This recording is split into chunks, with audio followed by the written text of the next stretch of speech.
રહ્યા છો NN news. હું છું એન્કર અર્પિતા પટેલ. હવે જોઈએ અગત્યના સમાચાર.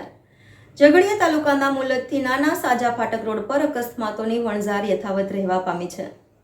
ગોવાલી બસ સ્ટેન્ડ નજીક એક હાઈવા ચાલકે બાઇક ચાલકને લેતા ગંભીર રીતે ઘવાયો. અકસ્માત માટે મુલતથી નાના સાજા ફાટક રોડનું બંધ કામ જવાબદાર છે.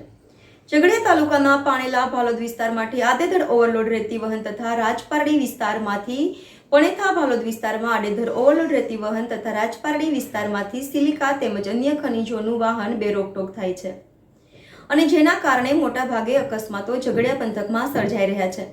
છેલ્લા એક માસમાં અસંખ્ય અકસ્માતો ઝઘડિયા તાલુકામાંથી પસાર થતા સરદાર પ્રતિમા ધોળી માર્ગ પર સર્જાયા છે, જેનું મુખ્ય કારણ ઓવરલોડ ખનિજ વહન અને ખરાબ રસ્તા છે. આજરોજ મુલત ચોકડીથી નાના સાંજા ફાટક સુધીના બંધ પડેલા રોડના કામના કારણે એક અકસ્માત સર્જાયો છે. એક હાઈવા ચાલક મુલત ચોકડી તરફથી ફૂલ ઝડપે બેફિકરાઈથી પોતાનું હાઈવા ચલાવી ગોવાલી બસ સ્ટેન્ડ નજીકની જલા દર્શન સોસાયટી પાસેથી પસાર થતા કપલસાડી ગામના બાઇક ચાલક ઇબ્રાહીમભાઈ સરદાર ઉંમર વર્ષ 55ને અડફેટે લઈ અકસ્માત સર્જ્યો હતો, જેના પગલે બાઇક ચાલક ગંભીર રીતે ઘવાયો હતો. સ્થાનિક ગ્રામજનોએ ઇજાગ્રસ્તને સારવાર અર્થે હોસ્પિટલમાં ખસેડવામાં આવ્યા હતા.